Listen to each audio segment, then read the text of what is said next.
leave it in the past. And we have to keep moving forward. Oh, absolutely. I just thank God that He spared us to see another year, and I just thank God that we're still among the living. Right, and not amongst the dead. And of course, we still saw some people that just didn't make it on the 31st of December. Passed away, got killed, or, so. Well, we clapping because we see another year. Oh. Yeah.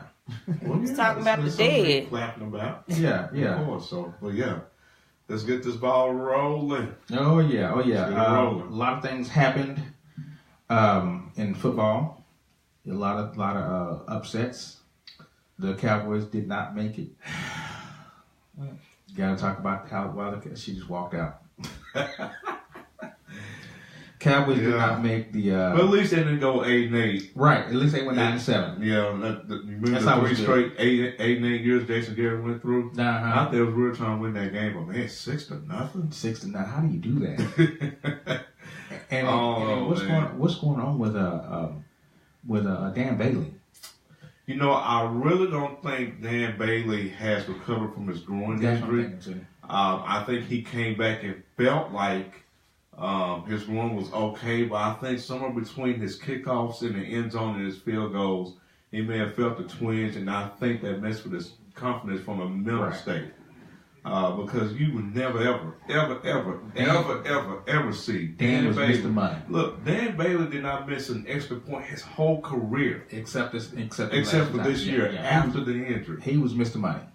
Dan Bailey was Mr. Money. Anytime you miss a 23-yard field goal.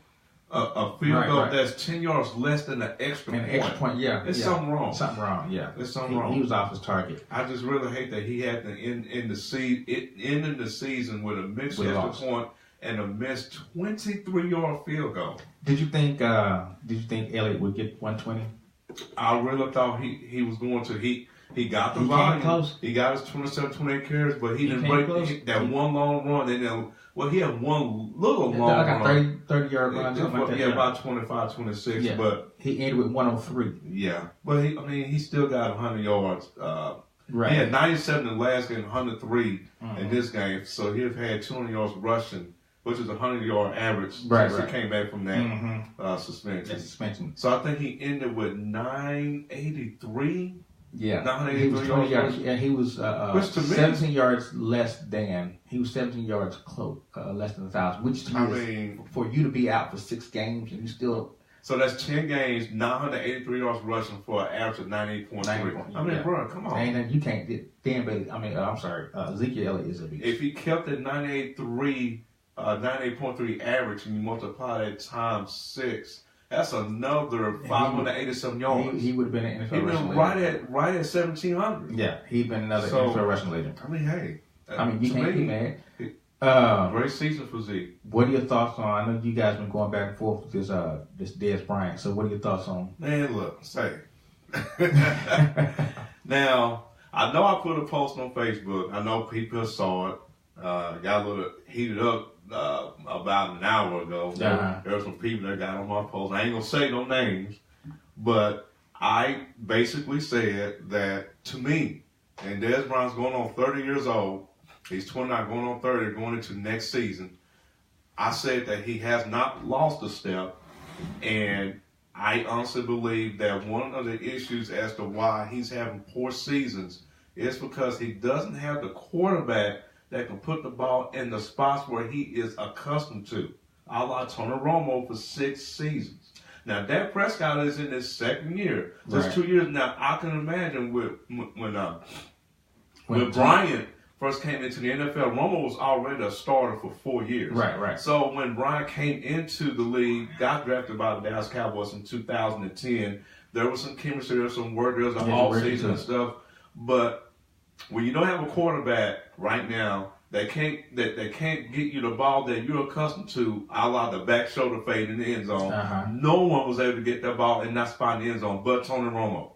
And Dez Bryant was able to catch on most instances. However, when you go back and look at film, and there's plenty of film out there, you've seen them passes, Dez Bryant did not have separation then, but the ball was there to where Dez Bryant could outmaneuver, outmuscle his defender and get in anyway. Because some of some of his catches, Dez Bryant had to jump out muscles defender just to get to the ball.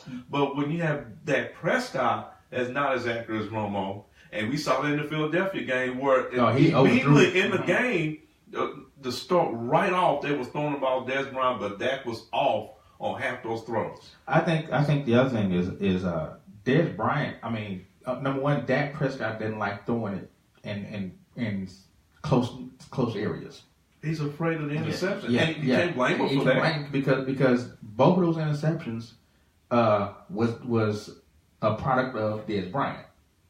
With Philadelphia, when he threw that, even the one in Seattle, the pick six in Seattle. Well, Dak didn't throw no picks against. No, he threw a pick. I'm sorry, he threw a pick in Seattle. The Seattle game, and Dez Bryant had it in his hands. Now, he had two incompletes that were in his hands, and he just couldn't catch it. And Dak's not going to go back to the well that many times if you're not catching the ball. And I get your point. I'm not going to deny the fact Dez Bryant led the NFL and dropped, with 12. Anytime you drop the ball, you will lose the confidence of your quarterback. Exactly. And them two drops against Seattle, I mean, hey, they were critical. Dropped the ball, and then I seen them go on the sideline and call it for what it is. I'm not saying that Dez Bryant went to the sideline and complained, but he was obviously not happy about something. And then when they got him the ball, what did he do? It again. He fumbled the ball. The fumble. He goes back to the sideline after he fumbled the ball, and he has this long face. He ain't arguing. He ain't hollering nobody. He's sitting on the bench with his head just up like this. Because and I'm up saying, dude, we got you the ball. Why you gonna drop it? Why you gonna fumble the ball? Right, exactly. You know. That's the kind of stuff that will have a quarterback not going your way. Even though the quarterback will say, "We'll just have to keep working on it. We'll just have to keep working on it." I'm not going to really shy away from that. But because of the media, you're not going to say things that are going to put your wide receiver on the bus. And then media start stuff too. I remember that question they asked Dez, "Are you going to take a pay cut?" Wait a minute now. How do you feel about that? Well, first, you're paying him $12.5 million to catch the football, to make plays. Let's go back to the Seattle game. There was this one throw that Dak Prescott threw to Dez it was kind of behind, but he still had both hands on the ball. Yeah, anytime you get your hands on the ball, you need to catch it. One would say, if I pay you $12.5 million, it shouldn't matter if it's off base, if the throw's off base or not. If you're getting your hands on it, that's what you go to practice for. But right now, I don't think. Here's where I get upset with media. Is right now that's not an issue. And when media brings it up, because here's what normally happens: media bring up something like that to Dez. Dez will make the comment that he made. I'm not taking no pay cut. Then they'll go back to Jason Garrett and say, "Hey, Dez said he ain't taking no pay cut." So media stirred that whole pot up. Because him taking a pay cut is not even. I mean, his contract is not even up until he got 2 years still on the contract. Yeah, I believe so. He got 2 years on his contract. You can play this one out, and then you can go back to him. Okay. So Martez says that he needs to take a pay cut or trade him. Okay, so all right. Yeah. Martez said he needs to take a pay cut. Finish saying what you said in relation to what he just said. What's your feelings about? Well, my feelings is this right here. It's not on the table right now. Number one, as a matter of fact, you know Stephen Jones, he finds money anywhere. Yeah, and you don't have to necessarily take a pay cut. You can restructure the contract to where you get more longevity out of it. Remember, you still got 2 years left in your contract, and your last year is an option year. Now they may not pick up the option. They may pay him the $12 million for next year, and not pick up the option. But right now, that's not on the table. So until it becomes on the table, that's not even. And should not. I think that was brought up because even though his contract is not up for another 2 years, Stephen Jones does have the ability to either restructure the contract, he gets less out of it, and put the balloon payment on the back end, which he may not even see. Where you'll never see. Right. Now keep in mind how much guaranteed money he got when he signed the contract. Oh, he got 5 years, $70 million, I think. 20. He got $20 million. I think guaranteed. Blah blah blah was guaranteed. So he got $20 million up front. Right. To begin with. But so he got his money. Him and Demaryius Thomas, man, it was a battle between who's going to sign first. And Julio Jones. And Julio Jones. Yep, right. Yep. It was a battle between them. Whoever gonna sign first, the other would know how much that person. How much they gonna get? Yeah. I don't think number one. It shouldn't be topic of discussion right now. I think what should be topic of discussion is when you gonna let go of Terrence Wilber. He already signed him. He just signed him last year, 4 years for $17.5 million. Yeah. A cheap deal. A cheap deal. Well, he knew he wasn't getting nothing else. I think their off season what they need. Mm-hmm. Number one, they need receivers.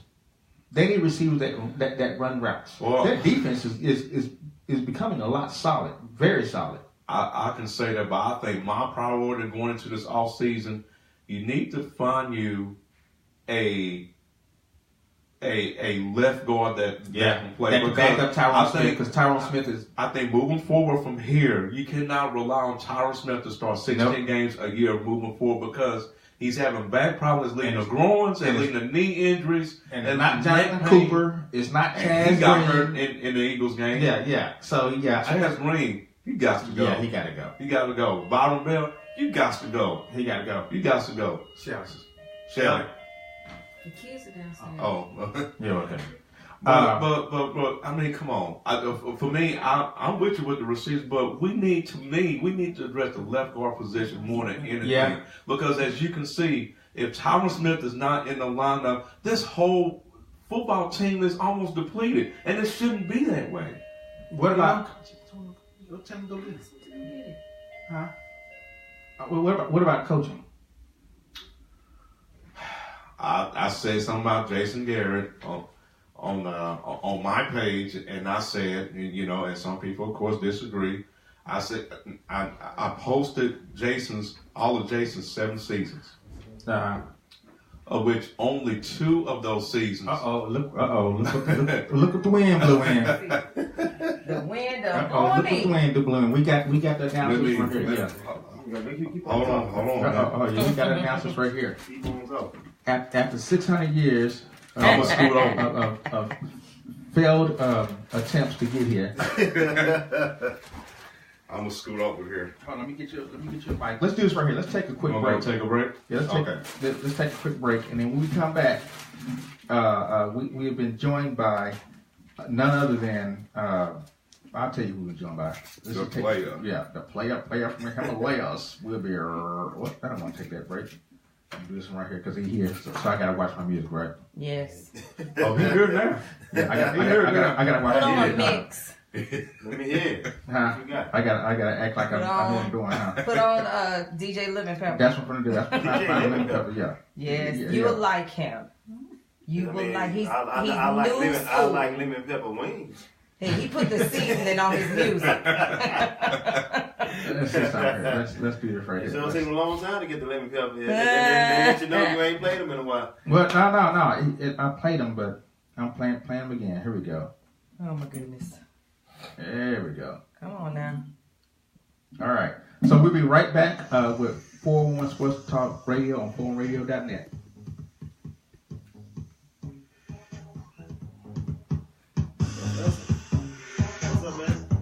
What's going on, Dante? You good? How y'all doing? You can talk about his music. Appreciate it, man. Thank you, man. I appreciate that. I want to bring last week. See, what's up, man? What's up, man? Let me get you a mic. Yeah, no problem. There's a mic under there. Okay. That's me. You see the mic? Them kids out of town, man. Oh, yeah. That mic right there. Where's that? Right there. Yeah. So y'all good, huh? Yeah, we good. They be back next week. That's what school talking next week. Yeah. They still at her mom's house, so that's why I got time. I gotta go out and see it. Man, I told her I come, man. I'm busy. That's the first time I got nothing on. I know y'all talking about the Cowboys, man. Now we talked about this. Yeah, we dig into the Cowboys a little bit. Yeah. Yeah, we're gonna get to the NFL.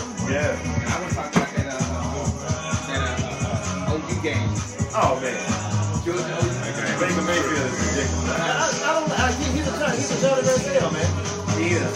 No, it's a lot of times they're gonna break you, though. I mean, when everyone from Georgia was saying, humble yourself. He was talking about humble yourself. Humble yourself. Like, come on, dog. He couldn't do it. He can't do it, man. It's all about him.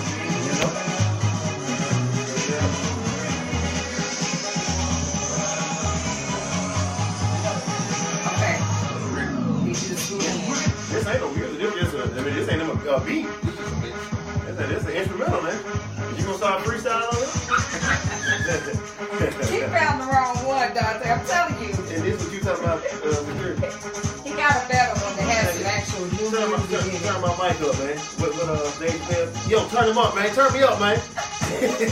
I'm ready. Turn me up. Here he goes. Are you ready? You missed that part. You gotta turn my mic up, shit. I can't hear nothing. I'm getting it, everybody. Try now.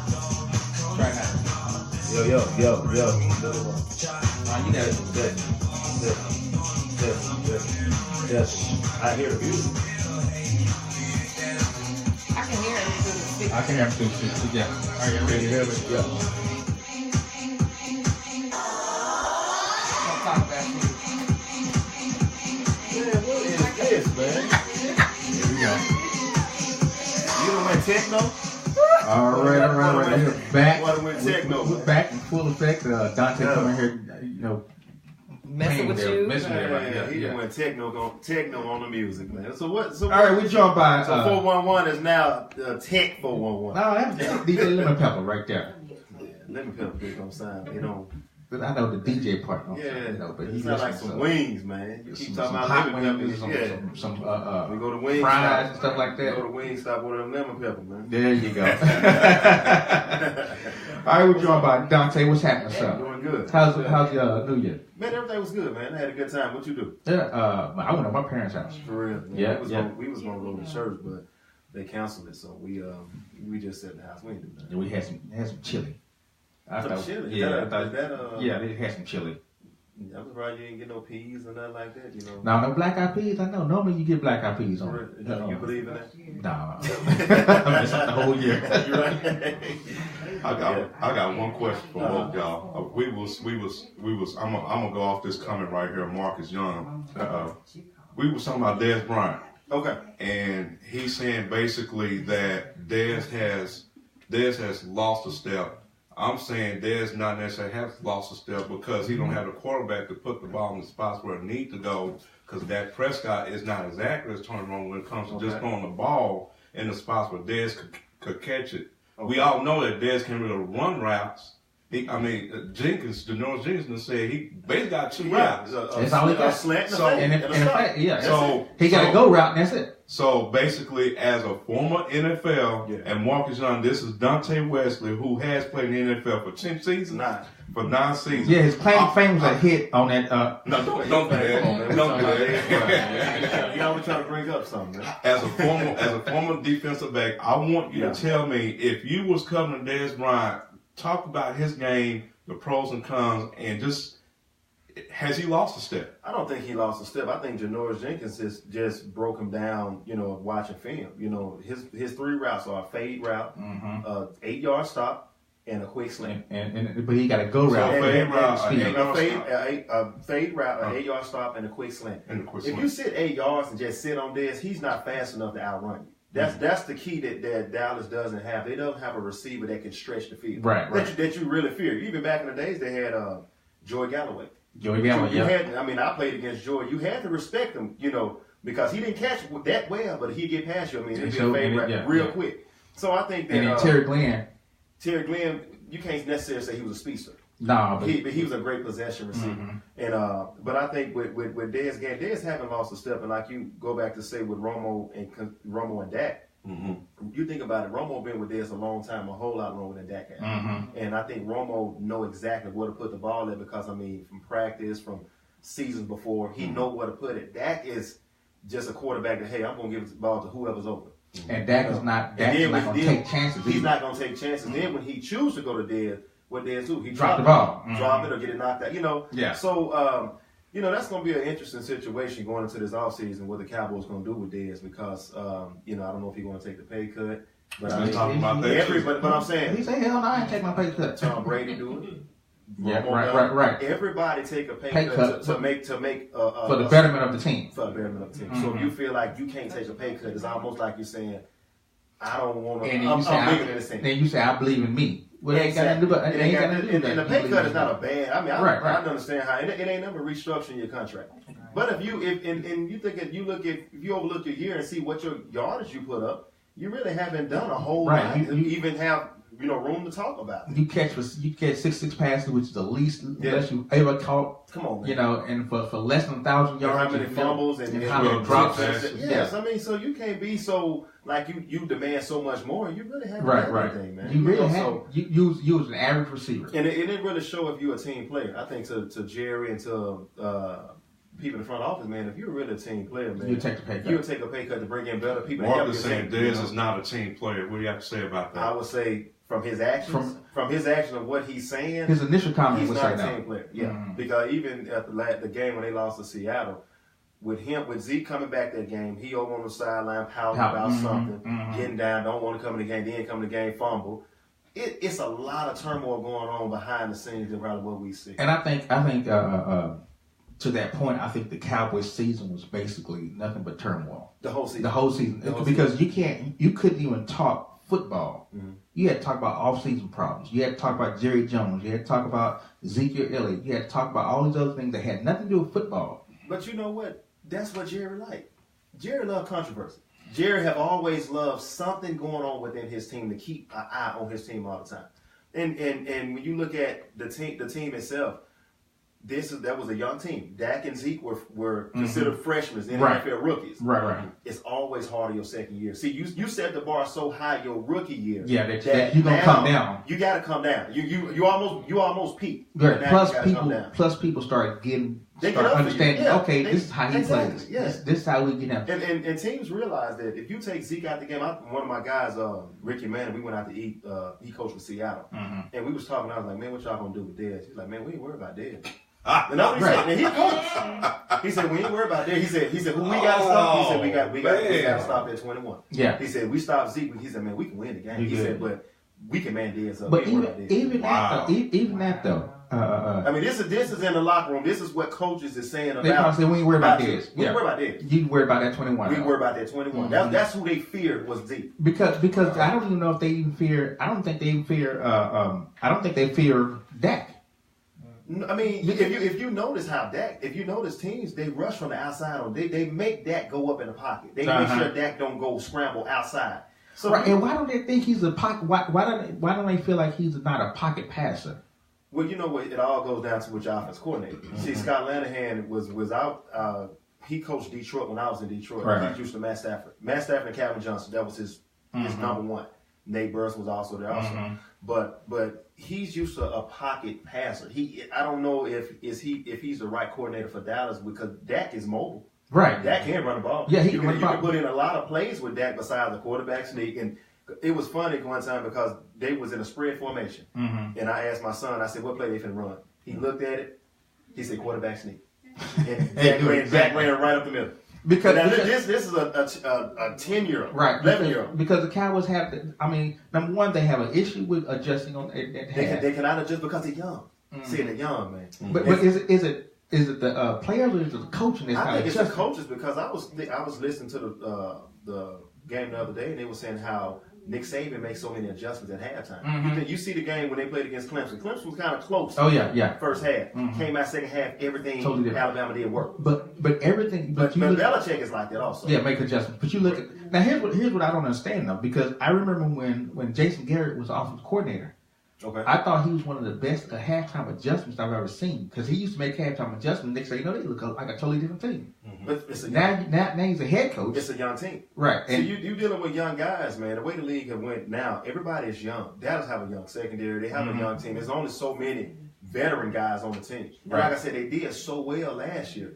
It's almost like they peaked too soon. Too soon. You set the bar too high. You set the bar too high. Now it's like, okay, now we got to come back down. Now people's not really ready for this because he's gonna run the ball hard for you. Oh, he gonna. But you always got to think about how long can he run like that. But the other thing this too I look at is let's talk about quality 100 yards and non-quality 100 yards. Okay. All right. So your Alfred Morris gets you those non-quality 100 yards. Okay. Zeke gets you those quality 100 yards. Okay. That means he's gonna take it to the house once or twice. He's a home run hitter. He is. Yes, he is. And Alfred Morris was not that home run hitter. No, Alfred. His role was what it was, a backup. Just a backup. Come in, manage the game, do what you're supposed to, get the first down. He was not the type of guy that's gonna beat a team. Like I said, my guy said we got to stop 21. Nobody else. As long as we stop 21, we'll win the game. And they actually they did that. They did it, but they did it. The other thing I look at is, the defense shut down Seattle. You only have 136 yards total. Great. You only have 136 yards total. Russell Wilson that whole game. The defense did great. The offense is what beat the Cowboys. Beat them every time, man. And that's what beat them. The defense did good against Philadelphia. They did real good. Yeah, when you go with 0. I mean, but you got to realize, man, that wasn't no Carson Wentz. Yeah, man. That was Nick Foles. You got home field advantage, and you first. And they really wasn't playing. Why would you go out there? I would. Right. I mean, it'd be very light. Like, come on, man. It's cold. It's 17 degrees. Come on, man. Let's get past the game. But if you Philadelphia, you got to be concerned about your offensive output, right? Man, let me tell you. For the past 2 days, they will lose the first game. I think so too. And depends on this Carolina game. It's really hard. I want Carolina to win this game, which I really believe Carolina can win this game. The only thing that scared me is in New Orleans. That boy it's something about on that dome that it's hard to beat them. I remember when I was playing, New Orleans can be sorry, but when you play them on that dome, it's over. It's a total different atmosphere, man. Now, if they were playing in Carolina, I would say, Carolina gonna beat them. But it's like Carolina gonna beat them, but you just don't know what you got to know what New Orleans team gonna show up. And they got weapons too. Oh, they got weapons. That running back Kamara, they got some weapons. And see, teams like that are dome teams. They play well on turf. Like everything go into consideration when you look at a playoff game. First of all, you look at the weather. Mm-hmm. Weather plays a part. When I was with Chicago, we played New Orleans in the NFC Championship game. We knew, first of all, you don't want to be in this weather. It was going to be 20-some degrees. Okay, yeah. You knew another thing. We got tall grass. You guys are not used to picking your feet up in grass because you're so used to sliding and gliding on turf. And all of it plays a part, man. You got to adjust your whole body to that atmosphere and to put New Orleans right back in the dome where they are used to that. It's easy. They don't have Minnesota has home field advantage. Minnesota, no. Philly got home field advantage. Philly has home field advantage, but Philly gonna lose. Yeah. I don't care who. And Minnesota Philly got the first round bye. Yes, and if it go down to the NFC Championship, I really think and I want Carolina to make it there, but I really think that New Orleans and Minnesota. Yeah, either one of them two gonna do it. It's a dome. It's set up that way. So there's a real chance that Minnesota will be the first NFL team to host their own Super Bowl. Everything happened for the first time, and I don't know why I keep thinking about that because nobody ever. And then records and stuff have been broken over the years. I think this will be the first year that. And Minnesota's pretty good too. Minnesota's good. Just watch because Carolina barely beat them. Mm-hmm. And I was like, okay, if Carolina got to play them again. And they play them in their home. If Carolina, and my thing was if Carolina beat New Orleans, they got to go play Philly. Philly beat them with Carson Wentz. Philly's not going to beat them with Foles. They're going to beat Philly. Now you got to go to Minnesota. Yeah. And you got to go to Minnesota. And Minnesota would beat LA in their home. They can beat LA. Mm-hmm. But now Carolina got to go to Minnesota. You got to beat them at their home. And this one game from the Super Bowl. And it's at your home, right? And you on turf. You're gonna do everything you can. And you own your home on turf. It's almost like playing football in the house right now. You're gonna do whatever you can do. Exactly. It's hard, man. To make it happen. The time we went to the Super Bowl, we played Philly. Philly had beat us earlier that year. Yeah. And Philly beat us earlier that year. And we always say, man, we play them again, we're gonna beat them. We played them in the NFC Championship game. Who was the quarterback? McNabb. McNabb. And we beat them. And we were the outdoor team. They were the outdoor team. So it's both of us was pretty much alike. This was Chicago and Philadelphia. This is Carolina. Carolina. Okay, Carolina. Yeah. So you look at the Rams, St. Louis Rams, when they had the greatest show on turf. Mm-hmm. It was always good on turf. They couldn't do it on grass. It's a difference in your footing on the reaction, everything. But now everything it's all dome, isn't it? Except Carolina. With Carolina's, no, it's not a dome. No, I'm saying that's the teams that are in the right. You got Cincinnati. Everybody outdoors. I mean, even I'm talking about the teams that are in the playoffs right now. Yes, it's mainly all domes. All domes. The Rams are outdoors. Okay, the Rams are outdoors. And Carolina outdoors. Carolina's outdoors. But you Philadelphia's outdoors. LA. But LA, I mean, it's beautiful. Well, yeah, right. You don't want to take LA to no cold weather. You can't. That's the point. Because they'll lose. They'll lose. Mm-hmm. So, out of the NFC, who is the most complete team right now? The most complete team. I want to say Minnesota. I would say Minnesota and New Orleans. I want to say New Orleans, but New Orleans is still young in their secondary. Minnesota have a veteran secondary. Mm-hmm. I would say Minnesota. They have speedy receivers. Uh-huh. They have great possession receivers. The defense is phenomenal. The front seven is great. Mike Zimmerman, you know what I'm saying? The secondary, you got you still got old man Terrence Newman out there. I know how he still keep a job. He come in at the nipple. Then you got that other big corner they got. Number 29. I can't think of his name. I know you're talking about. He keeps a shutdown. Xavier Rhodes. Yeah. Two nice safeties back there. Mm-hmm. The offense has Jarvis Wright, the right 17. He can stretch the field. Mm-hmm. You got Diggs. He can stretch the field. He's quick. Carolina. What bothers me about Carolina is when they got rid of Ted Ginn last year, which was a speedster, and you got rid of Calvin Benjamin. Yeah. Because Funches, whatever his name is, he got Funches and Curtis Samuel. Come on. And then Stewart is kind of sometimes. Sometimes, but if you hit him, he's easy to get hit. Right. What's the guy McCaffrey haven't done anything. They really wanted him to be a great back, but he can't. He can't run between his eyes. Mm-mm. And he's too small. And another thing too, what he failed to realize, Stanford, you can run on the outside. You can get around the corner. NFL, everybody can run. Right, everybody beat them to the corner every time. So, and he's too. I think he's too small. No, he's a solid guy. I'm saying to be the main. No, he can't be the main back. He can't be because he'll get hurt. You saw some hits on him. You saw some hits on him in this year that I'm like, man, he took some major shots. I think what you see the Panthers are doing is what the Saints are doing with Kamara. They're using the Panthers are using McCaffrey the way the Saints are using now with Kamara. Running when you have to, use him as a receiver. He gets so many touches. But I think Kamara as a little scat back receiver, Kamara's a different. Well, he's a different. Yeah. He could be. He's a different number one. He could be the go-to. He could be a number one. Mm-hmm. Yes, he could. He could be the go-to. That's it. Yeah, because he's that boy is hard to get down. Yeah. So is that what you worry about with Carolina? Is them missing that downfield threat? And that's all they missing, man. The defense can do it. Coach Wilson, the defense can win with the defense, not a problem. But I Cam ain't got nobody to throw it to. He has nobody that can stretch the field. There's no fear of the receiver. Funches ain't gonna do it. The other guy ain't gonna do it.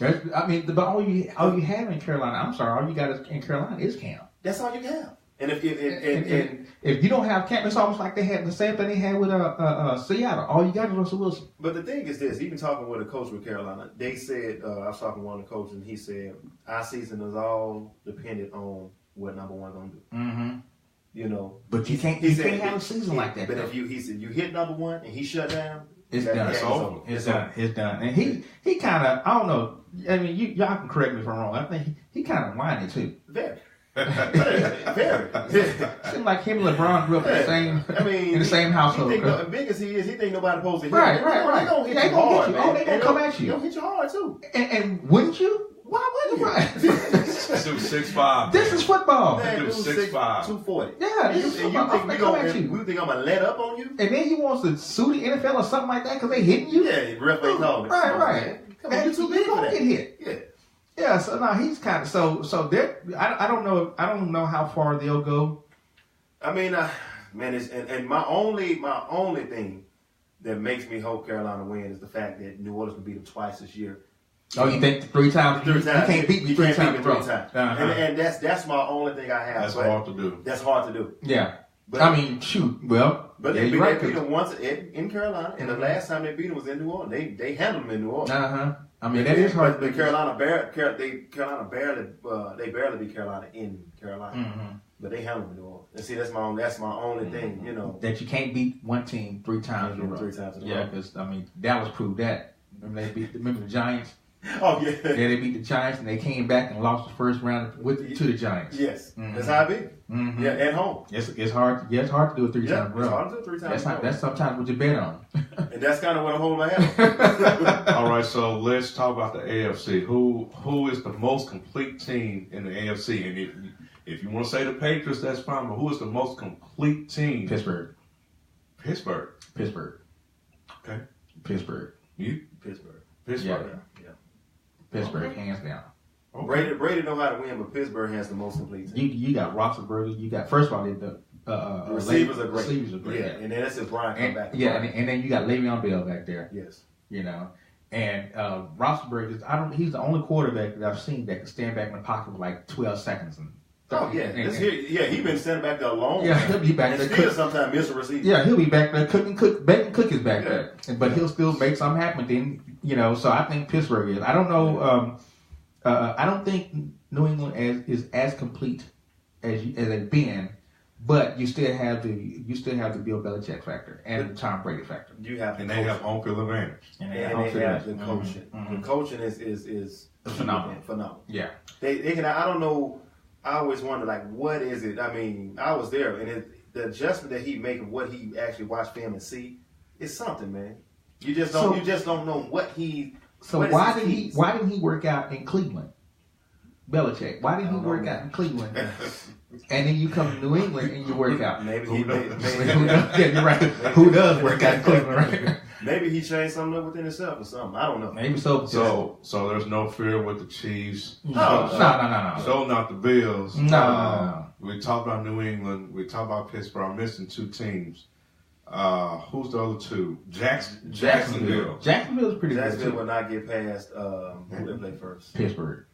They play Pittsburgh first? No. I think Pittsburgh got home. Jacksonville got to go somewhere cold. Where is it at? They may have to go Buffalo. I don't know. Well, the wild card game is Buffalo and Jacksonville. Buffalo and Jacksonville, yeah. And there's some people talking that Buffalo might upset them. Is it going to be in Buffalo? It's in Buffalo. No, it's going to It's in Jacksonville. Oh. Buffalo got the 6th seed, so wherever Buffalo, they go is on the road. Yeah. They got to go to Jacksonville and play the Jaguars. But they could beat Jacksonville Buffalo. Can beat Buffalo. Yeah. When you send them to Pittsburgh, they're going to. Yeah. You send them anywhere up north. Mm-hmm. They gonna go. It's not. Jackson. And plus, Jacksonville's so young, man. Them guys, they riding a high horse right now. They don't, Plus, they got ex-Cowboys, so that might. Well, a guy was speaking about Barrett Church, and he's doing well out there. Yeah, he is. Hey, there you have it. Jacksonville, but Barrett Church has always been. I've always liked him as a safety.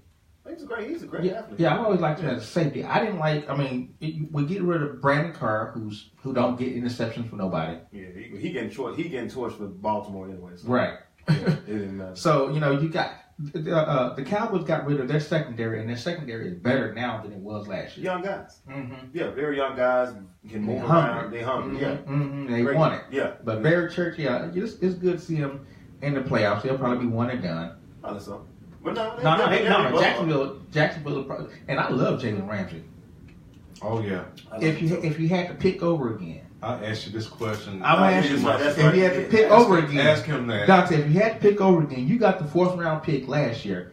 Either Jalen Ramsey or Zeke. Which one you? Or Joey Bosa. Or Joey Bosa. Which one you go with? Zeke, man. All day long. He's still sticking with Zeke. Zeke, man. All day long. Zeke win. Yeah, Zeke a beast, man. Yeah. I mean, I'm just listening to what coaches say about him. He a beast, man. They tell you, he a beast, man. Yeah, even when L.A. Chargers played out here, when I talked to the coaches, the guys that coach, they wouldn't worry about Dez.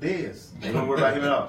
He said, "Man, we got to stop that beast back there." But at that time, they said they didn't have to worry about him. So that's why it's easy to double Dez now because they had them. Yeah. So. And what's so crazy about it, they was doubling who's little Beaver? Beasley? No, but yeah, Beasley. No, it's an in and out. It's an in and out. You sit somebody on the outside of him because he's not going deep. He's not. He's gonna go. Yeah, he's going that curl. Yeah, but he wouldn't even get it open. It's an option route.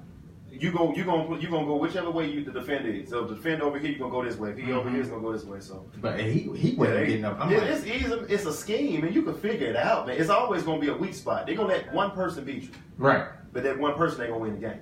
Right. Unless it's Zeke. Unless it's when Dez on, him, Beasley will not beat you. So let me ask you this: what is the Cowboys' biggest need in the offseason? Biggest need. I don't really see a lot of places where they lack it. I think it's within themselves, man. I would say coach. To me, the demeanor of the team depends on your head coach, man. Yeah. Your team is only going to be similar. It's similar to your head coach. And you know they're not getting rid of. They're not getting rid of. So I think you're going to get the same results because he shows no fire as in that type of coach. I mean, yeah, he fusses the ref sometimes, but it's like he doesn't care. You know, you can look at a coach, John Gruden. When he a coach, he fired up. He ain't playing, man. You know. Even Belichick has a calm demeanor, but you can tell Belichick would get on you. Okay, so Jason Garrett sit there and look and just. All right, so you say that, but we talk about coaching styles, right? Yeah. So you get a Tony Dungy. Okay. You know, Tony Dungy was the mild-mannered coach. He was. You know, you get it. I would go back to a Tom Landry who was a mild-mannered coach. But you can say mild-mannered. But Tony Dungy lived and died by that cover 2 defense. They were strong. Yeah, because he was defensive. Lovie Smith, very calm. But we lived off that cover 2, Tampa 2 defense. You think about Lovie, Tony, they all of them that Minnesota. Mike Tomlin. Yep. No, not Minnesota, Tampa Bay. Tampa, yeah. No. Actually, they started in Minnesota. They then they all went to Tampa. All of them come under that same umbrella. That strong cover 2 defense. They defensive minded coaches. Garrett is not a defensive minded. He's an offensive minded coach. Man. How many offensive minded coaches have you seen that really been that successful? Even the greatest show on turf. When the Rams they had Dick Vermeil. Yeah. Okay, Mike Martz was the offense coordinator. Right. He was the offense coordinator. Right. And what they do, they ran the ball. And look what he did when he became a head coach. He couldn't do nothing. Couldn't even win. It's a difference, man. It's a difference having a offensive-minded head coach and a defensive-minded. It's totally different. You can be a defense or a special team because Harbaugh was a special team coach. Yeah, Harbaugh was special. He was a great head coach. Would you want to play for a defensive coach? Of course. And as a defender. Yeah. But in the offense, offense is a passive team. Your team is going to be passive. What you want to do is outscore your team, and I think that's what Dallas always try to do is outscore you because the defense ain't. But Rob Marinelli is a good defense coordinator. But think about it. Every time you can say you're a good defense coordinator when you up 21 points. Yeah, that's easy. Yeah. It's easy because now you know they gotta pass it, so we can they're gonna tee off. We can tee off on the front line. The secondary can only we gotta play just a zone coverage and just hit them with because it's an offensive minded coach, and plus you up 14-0, and you got Zeke back there. That can always keep it going. Keep it going and control the possession of the ball. But what did Dallas do when they need the defense to make a play? Couldn't do it. They couldn't do it, and it's against Seattle. Seattle was the offense not great at all. But the problem is that the offense kept giving it up. Because they only as long as the offense got the ball, they okay. But when the offense get back to defense, they can't. I think the Cowboys this year was more of they was a run team, but then when you lose Zeke, you don't know how to do anything. You don't know how to do anything else. You can't. But you got how to pass. But you got to think about this. Lanahan is a passer. That's why I say you got to realize what's going on. Lanahan, when he had Calvin Johnson, he never wanted to run the ball. And we had a nice running back, Johnny Best. Johnny Best. Yeah. We was in Detroit? Yeah. Johnny Best was nice. Didn't have no running game, right? No, we had a great running game. But he did not want to run job. He wanted to make it. When he was in Detroit? When Lanahan was in Detroit. They had Johnny Best, yeah. Who was their running back? Johnny Best. Jarvis Best. Okay. Yeah, you remember he ran in the for Barbados or something. But he was super fast. His first carry, I think he took it almost 80 or 90 yards. He a great back. He was smaller than Zeke, Right. But even though we had a good running back, what did he want to do? Flex him out, pass it to him. He did not want to put you into where you hand the ball off. Because you got Megatron. You got Megatron. And he used to having a big play receiver to go up and get the ball no matter what. Yeah. And now you don't have Dez because Dez is not going to go up. Dez is not productive like that. Yes. So now you got to be forced to run the ball. No. You can't compare them. Can't do that. And my thing is that even when they had Seattle, they was at the 1 or 2 yard line. And everybody's talking about that. And you got the best rusher in the back that's gonna fall forward. Right. 4 yards. And what do? You don't even put him in. It's almost like that Marshawn Lynch thing when they did him in Seattle. Right. And you see Seattle have never been the same. He passed twice. Yeah. In that series. Yeah. Do you think Atlanta ever recovered from their debacle in the Super Bowl? I don't think they recovered. Atlanta gonna lose next week anyway. It's done deal. Yeah, when they gonna play LA, they gonna lose. Atlanta, the team is, for you to be the run up last year, it's hard to make it there again. That team is it's really bogged down with injuries, man. You know, Julio Jones always hurt. I feel like it was the loss of their offensive coordinator who became I think so too. head coach. Yes, and everything changed. They looked like they stopped doing the same thing. They were the same team this year, you know, and that was a whole different team. And but offensive coordinator is cool, but I still think a head coach needs to have a defensive mind or special team mind. That's why special team coaches and defensive minded coaches have a great career in the league. Because it's more because I think defense coaches know more about how to manage. They know how to manage games. And it is and like I said, defense win championship. Defense and special team win championship. But now in this day and age of football, I think they're so geared toward offense. Because I think it's more they're trying to. It's the more of the excitement of football. They love to go deep. They want to throw the ball deep and just let It's all about scoring points now. And I think they want more of the fans to get back into football. Well, that's so true. Let's look at all the penalties now. If you hit somebody wrong, it's a flag. Right. The league is geared for make sure the receiver catch the ball first, then hit. It ain't old school where before the ball get there, when it touch your head, I'm gonna knock them out. Yeah, it's not there. All of a sudden, no, that's personal foul. It's all geared toward the offense now. And they had they did. I saw one game where the cornerback hit this receiver, and the ball had just left his hands, hit him on the shoulder. They called a personal foul. Come on, man. I mean, it's not the same anymore. I'm like, shoot. Yeah, back. Jack Tatum wouldn't have survived. Yeah. Back in the days, and I'm talking about, like, I look at hits and I be like, I be laughing with my wife and I tell her, at the end of the day, I'm trying to knock the ball out of his hand. If it's right here, close, I'm hitting it. I'm for the full speed. But that's not the game. Now you can't do that no more. I'm telling you, it's gonna be flag football in about 10 years. Exactly. They want to gear toward very light contact, but just score a lot of points. Well, see, that's why they don't even practice. You only have one contact practice. You can only have one contact practice now. When? In the NFL throughout the week, yeah. You don't have one contact practice. Like everybody. Throughout the NFL, everybody's. But you know what? That's what you get with the poor tackling. You get with injuries because your body is, and another player was talking about that. The bodies are not strong like they used to be because guys went through full 2 days. Right. Work their butt off all the time. Right. Stayed. You had to keep working out. These young guys, man, they ain't they tippy-toeing because it's light. Everything is light. It's just. Real smooth. Yeah. Don't let's hurt. Just play on Sunday, and then soon you get out throughout the week, one hard hit, you hurt. But isn't it the best though? You practice the way you practice, the way you play. Exactly. And if we like practicing, if we just tippy-toeing around each other, we're gonna play. We're gonna play. Because one thing about it, like with Coach Foster when we was in Carolina, we whenever he thought we was getting soft during the year, last part of the season, you want to take the pass off the loop to relax.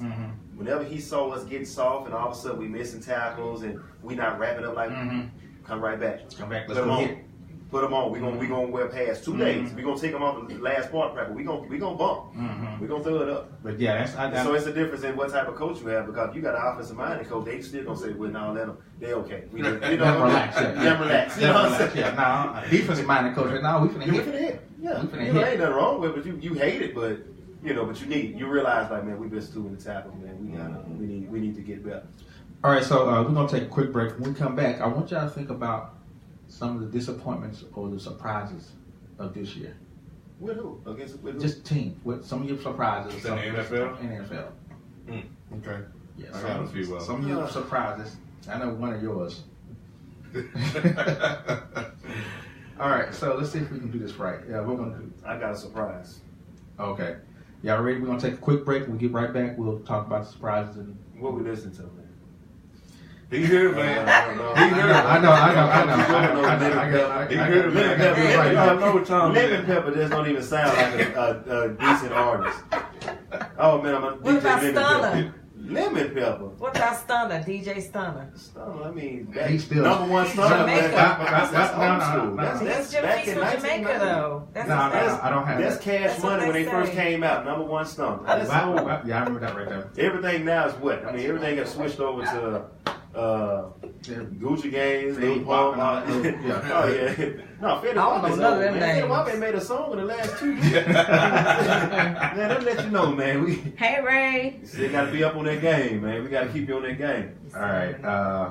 What you tell? Give me something. I'm singing the number in a minute, Ray. Give me something that's 2017. That's all I want to hear. Some 2017. We'll roll with that. No, we got something in there. No, we just turned over to 2018, so I ain't gonna say 18. Give me 17. Text Ray the number. I'm trying to. The call-in. The 469-249-2411. Say it again. 469-249-2411. 469-249-2411 is the number to call into the show tonight. 469. I'll give you 249-2411.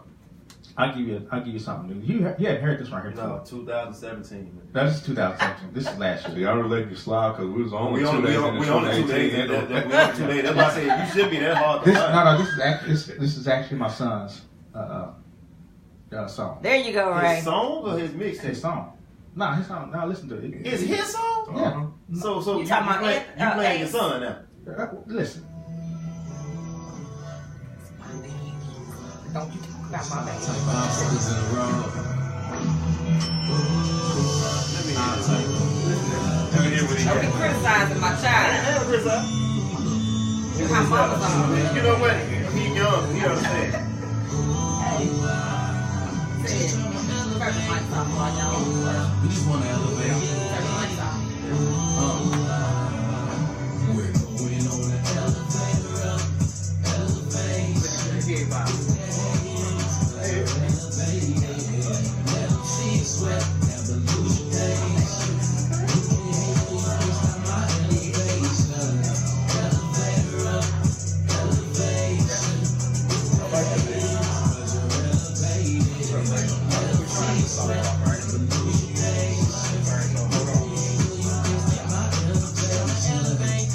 Ain't nobody getting murdered. I swear I didn't do it, and if I did it, then I didn't do it on purpose. I'm just trying to elevate. It's my motive. Can I fold them? I'm looking to win and chop off the heads on all of the chorus. Stop throwing it and stop giving time to them if they deserve it. Before I take a big risk, I take a second to see if it's worth it. Every time that I love you, it's making me nervous. If you really ain't pretend, I be with the squad, just throw me your jersey. Elevators go further and further. Shit on the haters on purpose. I be jumping over these hurdles, sucking up on my shit like a turtle. Somebody tell me what the word is. Only one hustle you worthy. If nothing I'm doing is working, then I know where a brick or a bird is. Yeah. And I promise you I'm with the shit. Won't stop till all of my niggas rich. Waiting on the government. We all got blocks, not bloods. Going on the elevator up, elevation.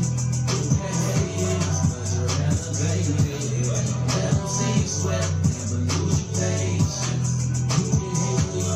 My elevation, elevator up, elevation. Never see you sweat, never lose your patience. I know you see me working. Why ain't you trying to help your man instead of doing everything to hurt me? You don't deserve me, and I don't deserve to be feeling low in the dirt. I can't listen to the words, elevate on my verbal.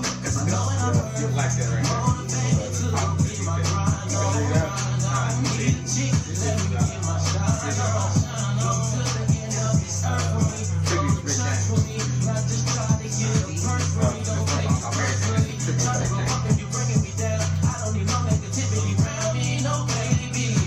Yo, I've been locked up again and again. Some of my enemies used to be friends. Boy, they found me, no baby. Just trying to elevate, but they don't wanna see me win. No, and everybody playing innocent.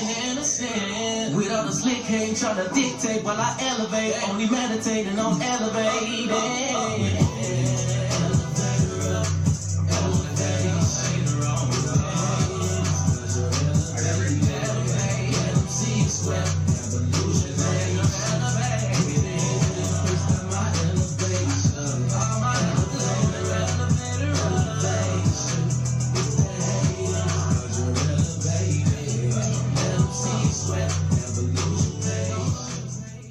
All right. We are back. That was Ace.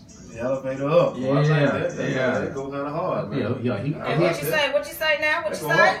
The elevator up. He got this one jam called Mary Jane. It's Oh. a tribute to Rick James. Oh, man. So you can just think of what he's talking about. It's on down. Yeah. All right, on our phone right now, we got a special guest, but not a special guest, but Ray come through here every once in a while. What's going on, Ray? Okay. You there? Ray. Yeah, I'm here. Can y'all hear me? Yeah, we can hear you. What's going on, sir? What's up, man? How y'all doing? I'm doing good. Good. Happy New Year. Happy New Year. Happy New Year to y'all too. All right, so when I left out, the question was, what is your biggest surprise, biggest disappointment in the NFL this year? Ray, let's start with you. What is your biggest surprise, biggest disappointment? Well, this biggest disappointment, I hear myself in the background. I don't know if y'all can understand, but the biggest disappointment is the Cowboys didn't make it to the playoffs. Okay. What was your biggest surprise? That they didn't make it again? Very funny. No, the biggest surprise is the LA Rams, how they turn around from a losing season to a winning season. Yeah. That's mine too. I would say that too. That's what I was going to say. I would say that too. I'm thinking. You know what? I'll tell you this. Coaching is the big difference because they really had the same exact team last year, and then look what the difference it made this year. Exactly. It's all about coaching. It's all about coaching. That's something that the Dallas Cowboys Does not have. That's exactly what they do not have. They do not have that type of coach. And really what it is just bringing out the best in your players. You know, put them in the right position. In the right position to make the right play. And that's pretty much what it's all about. Because it's no difference between Todd Gurley and Zeke. Zeke, both of them run hard, both of them run the same. Well, Gurley might be a little bit faster, but they're the same. Yeah, and how is it that you lose one player on defense and defense all of a sudden sucks? Exactly. Sean Lee don't play the game. The defense is done. Defense total, yeah. It's coaching, man. You know, or you lose one player on offense, you lose Ezekiel Elliott, and now your offense looks like it ain't about jack. You just don't know what to do. You know. I mean, if you look at it, our offense looks basic. Yeah, and that's the basic offense.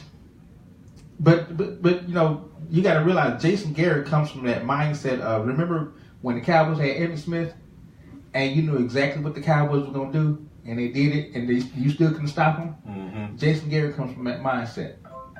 That we're not in the 90s anymore. Exactly. Right. So he needs to get out of that mindset. Yeah, it's almost like you line them up. You know we're going to get a ball to Emmitt, so you got to just stop it. Nowadays, the athletes are bigger, faster, and stronger, and they can't stop it. It's not like a person not stopping anymore. So let me ask you this question here real quick, Dante. What was you remember how the Rams were last year, and you see how they are this year with the addition of Sean McVay and Wade Phillips?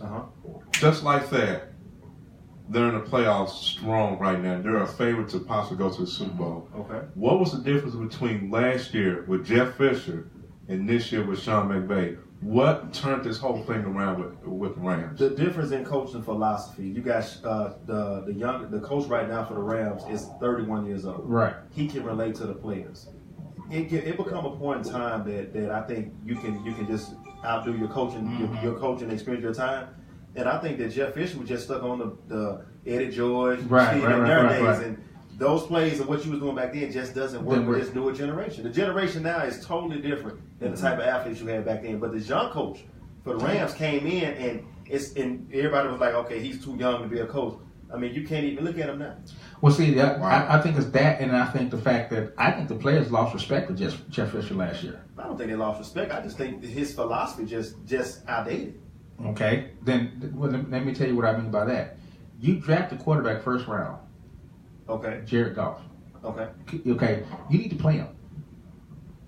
That's true. You need to play him, but you got to have him in the right system too. You got to be able to. So Jeff Fisher didn't have the right system. You got to be able to relate to these guys. It's how you relate to these guys. Like I was just talking with a coach.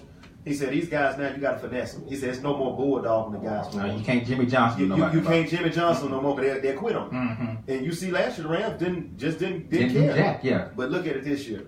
This young coach come in, he finesse them, get them totally different, and the whole outlook of that team has changed. And you can say you don't, and really you don't know Jason Garrett could be on Jeff Fisher level. You just really don't know. Right. He could be outdated when it comes to coaching younger guys. And I mean, well, you already got outdated offensive coordinators and defense coordinators. Exactly, Marinette, come on, man. Yeah, they already outdated. and the other thing I think with Wade Phillips is just awesome. I mean, he's a nice defensive coordinator. Wade Phillips is different than being a head coach and a D coordinator. It is. D coordinator is a lot more relaxed. Mm-hmm. You know, you don't have to worry about bringing the team together, doing all this, doing it, because you have one job. That's just to control, watch another team and control the defense. It's very simple. I don't want to say it's simple because it can still be kind of hard, but it's taking the burden off of being a head coach. And you put it on a younger guy that can take that. It's a big difference. So do you think Ron Rivera's doing a good job of relating to his players up to this point? Ron is doing a great job relating to his players. Now, sometimes you look at with Cam, he's creating a monster. He sure is. He creating a monster with Cam because Cam don't get this one. I mean, I've been on the sideline and heard Cam just cuss Ron out in the rip. And just keep on keep on going. But see, that's the same thing Fox did with Steve Smith. You can create that monster. But see, the thing with this is that Carolina's not putting anybody around Cam Newton. Nobody. And they need. But you know what they're doing is getting their money worth out of it. Well, yeah, I guess so. Right? Hey, we're gonna pay you this money. Everything we can. We're gonna continue to pay you, but you would not have the weapons you think we're about to run you to the ground. Man, his only shot to making it, and they could win this Sunday, which I think they will. But they got rid of everybody. Did. All right, so my biggest surprise this year is I'm surprised at how sorry the Raiders were doing. Oh, I mean, about that. My goodness, yeah. They was a playoff team last year. They was, yeah. And now they made the playoff last year. Yeah. Now they Jack. They fired their coach. I mean, Jack ain't did that bad, but it's like when they got Marshawn Lynch, and then the fact that you get Marshawn Lynch, I knew Marshawn Lynch wasn't going to be that. You can't sit out a year. Oh, you kidding me? And then come back. Did you not realize how hard that boy ran the ball this year, man? No, he ran it as hard as he could. But that's he was a 1,000-yard rusher. Yeah, but this ain't. He can't be. It's not that many Adrian Petersons around now. Let me tell you, man. Marshawn is legit. Yes, let me tell you something. See, you cannot downgrade that boy. That boy ran over one of the boy from the Cowboys and threw the ball back in and ran him over. You could even see his eyes. He looked at him, gave him the ball, and walked off. Come on, man. Marshawn a beast. You can put Marshawn in anybody's scheme, and he gonna make it. He's a different species. This dude is 31 years old. But it don't matter about the age. I'm just saying. He ain't lost a step. Yeah. And one of the guys said he was out there practicing with his high school full gear, telling them to hit him hard as you can. And he was running against his high school. He was a dummy. All right, so y'all got me on there right there. Come on, man. I'm still surprised. The Raiders. I guarantee you put Marshawn behind Dallas line, he'll do just what Zeke do. You can imagine that. Beast mode, huh? Man, he'll do better than Zeke. Because Marshawn faster. Marshawn is a beast, but he's faster. He's quicker. Zeke is just power. He gonna lay on in fourth quarter. He gonna lay down. You gonna get tired of tackling. Marshawn can hit a hole and take off. All right, so here's my surprise. My surprise is the Rams. I'm surprised about the Rams. I told you that. I said from the beginning of the season, the Rams will make the playoffs. I was wrong about the Falcons. I said they wasn't gonna make it. I almost did, but hey. And then I'm surprised. Philadelphia for Philadelphia not to have a backfield. Not to have a back. They got what's that new guy? Ajayi? Smallwood. Ajayi. No, that man is up or can run. No. I'm saying they never put together. They got a backfield by committee. Let me tell you, Ajayi. You got Darren Sproles. Sproles is gone now. So what I'm saying, you think about it, they had their group together. But why don't they use Sproles? Do they use? I have Sproles as arm is broke. No, I'm saying before his arm. I'm not talking about now. I'm saying before. How come? No. I guarantee you, it would have been in the package now if they had Wentz and Sproles. Yes, of course. I would have Sproles. But if you had Ajayi, you had Sproles, you had Wentz. With their receivers they do have, that's pretty good. Jeffries, They would be more now to win because right now when they lost Wentz, their whole offense went changed. And the defense can only hold up for so much for so long. Yeah, but I was surprised to see them do as well as they are doing now. I was surprised with Wentz like that. I thought because last year they started out hot, and then they just went to this fall. They went to the free fall. But look what they did in offseason. They picked up Jeffries. Yeah. They picked up some players. And they got Ajayi with a trade. Yeah. Come on, man. They put the weapons in place to win. But the only thing that happened, Wentz got hurt. And once he gets hurt, it's over. Because everything was circled around him. And he's a mobile quarterback. Mm-hmm. He's an accurate quarterback. He's a tall quarterback. He's a big guy. Yeah. He's a Cam Newton. And he can run. He's a Houdini. He's a Cam Newton without the whining. That's all it is. Yeah, he the same size. No problem. Him and Cam Newton the same size, but he just don't whine. You hit him, he get him, go back to her. Mm-hmm. He gonna keep it moving. Yeah, he ain't gonna go to the refs and say, nah, he gonna do all that. That's the difference. But yeah, Philly. If everybody was healthy for Philly, they would be.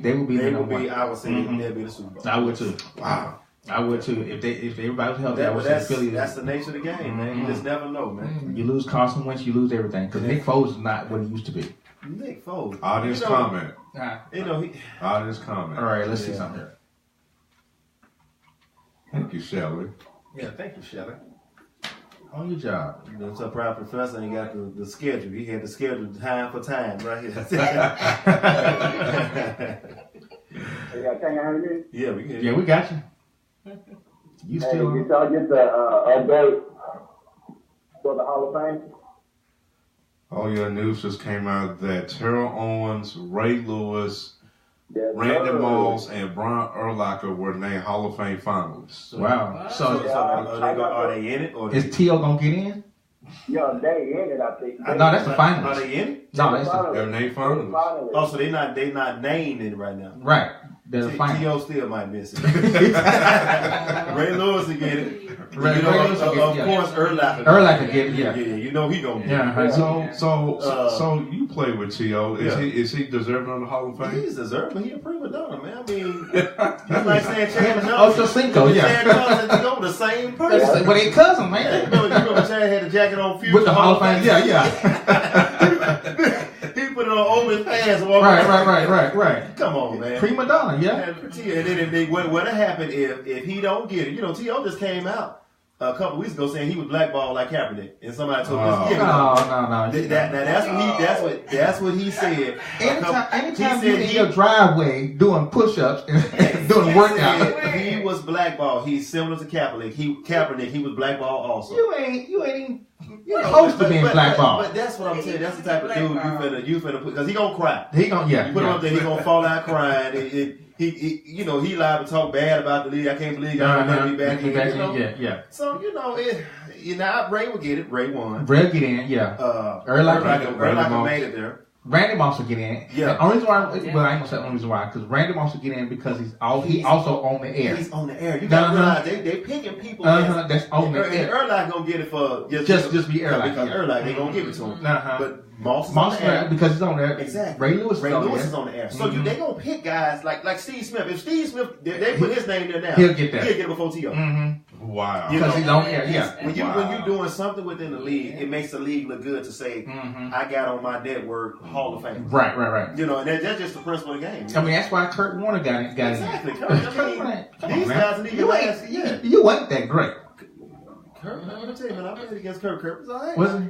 Kurt was accurate. And the reason why he got in too is because he took 2 teams to Super Bowl. He took 2 teams Super Bowl, and that's prime example. Okay, well, Trent Dilfer. You think Romo will get in that Super Bowl? Nah. No, he would not. Nah. He on that? No, I'll take it back. No, he's on air. He's on the air, and he's good too. He's doing good on the air, and he's good too. Yeah, he'll probably get in. He'll get on 4TO. I want to see how this is going to pan out, because I don't think T.O. going to get it. I don't think so. For him to come out and say he was blackballed like Kaepernick, and that's he just messed up. That's a touchy subject. That's a touchy subject for the NFL. It ain't like you took a knee. You didn't do nothing. You didn't set up for anything. The only thing you did was whine about I ain't getting the ball. Yeah. I love me some me. Exactly. Yeah. But you think about it, everybody who they have were team players. Right. Moss was a team player. Urlacher was a team player. Ray Lewis was a team player. Yeah, so you think about all these guys they got, and then you stuck in there. I love me some me. You're gonna be able to relate. You ain't gonna be able to relate to Ray Urlacher, because first of all, it's just he's not even close. He's a diva. Right. He's a diva. He actually ushered in. He helped usher in that whole diva receiver. Exactly. Role. He started that whole diva role. I can say that, but then I got to go back to Mike Irvin. Mike Irvin started the diva role. But too. Mike Irvin was a dog. He was dog. Mike Irvin go across the middle, take a hit. He was a beast. Get back up and keep it moving. Keep on going. See, Mike Irvin was the heart of that team. This is not Mike Irvin. No, not Mike Irvin won how many Super Bowl? He got 3. Thank you. Okay, so T.O. ain't won none. He made it there. He made it there. He was hurt. No, he got hurt before they got there. And then he came in. Yeah, he did that much. Y'all played against him. Y'all New England, yeah. No, New England and I wasn't with New England. I wish I was. Okay, yeah, New England and Philadelphia. Over the time he was with Philadelphia. That's when he was. Yeah, And played on that ACL. Yeah, he was on ACL. Yeah. No, it was Achilles. It was Achilles, yeah. Or was it a high ankle sprain? Because it couldn't have been an ACL. You can't. It was a high ankle. High ankle sprain. It was high ankle. Yeah. He was in the chamber Yeah, doing I all that remember shit. that. Yeah, it was high ankle. The only thing he's done is worked out in his front yard. That's all he did, man. And just created a show. That's all he did. So now you tell me he created a show. He made some great catches. Don't get me wrong. Okay, so his if he gets in the Hall of Fame, I don't think he's gonna get in, and I think it's gonna be controversial. If he gets in the Hall of Fame, his Hall of Fame speech is gonna be no more questions. His Hall of Fame gonna be his Hall of Fame speech, no more questions. I try, so yeah, it's gonna be something related to that he ain't playing now. It's gonna be something related to all about him. Exactly. Get the team. Ray gonna talk about the team. Mm-hmm. Erlacher gonna talk about the team. Moss gonna talk about the team. Mm-hmm. Moss was great receiver. Moss was not a cocky. He wasn't an arrogant receiver. He did what he had to do, and he went by his business. And he actually resurrected his career when he went to New England. When he went to New England, he didn't look. He didn't say nothing. But now, okay. But you got to forget when he walked off the field in Minnesota. When Randy Moss walked off the field when he was playing against Minnesota, they'd already lost the game, and he left. He just went to the locker room. Or the time he pulled his pants. Well, you know, but he was with the Vikings then. He was with the Vikings then. Yeah, I mean, and then when he went to the Raiders, he just gave up. Man, it was last part of his career. It's like. And Raiders was where you went to go die anyway. Everybody, when you go to Oakland, you're going to die. Yeah, it's done, man. That's now you go to Cleveland to die. It's done. Now it's either Cleveland or Cincinnati. Which one? Man, them some tough teams, man. Both of them terrible. Yeah. You know, with a 2-year contract today. I saw that, man. What do you feel? He said he want to win a championship. Man, you ain't. But who? Cincinnati. No, man. That ain't happening. Cincinnati. Let me say, first of all, Marvin is not. See, prime example of a coach that I think is outdated. Marvin Lewis. Marvin been there 17 years. Mm-hmm. He's outdated for that team. Uh-huh. You got all them thugs out there. Everybody got gold teeth and dread. Can't do that anymore. You can't line up and just have hit drills. Right. Any team that keeps Pac-Man Jones on it, that's a problem. There ain't nothing wrong with him, but I mean, it's no discipline. You can see when they play against Pittsburgh or anybody, they lose composure they lose all discipline. When they get into a dog fight, all of a sudden they lose late hits, hits, just. Who's your boy, the linebacker? Perfect. Yeah. Man, he hit Burfict. Yeah. No discipline at all. No discipline, man. So you tell me Marvin now for this make a discipline team? No. He gonna lose the next 2 years. And he ain't got. And plus he not changing out coaches or nothing like that. Nothing, man. 19 years. They gonna keep the same thing and expect a different result. Exactly. You said it right. It ain't happening. You said it right. You said it exactly. You gonna is that the definition of insanity? That is. That is. Do the same thing. You keep knocking your head. The building coming down. They ain't came down yet. But you still doing the Yeah. Huh. You still got blood trickling down your forehead, but you still think you gonna knock the building down. No, it ain't happening. He said he wanted Well, at least the Cowboys play Cincinnati next year, don't they? Yeah. Good. That's a win. As a former player, when you went up against Marvin Lewis led teams on the offense, because you defense, so you defended his receivers on offense.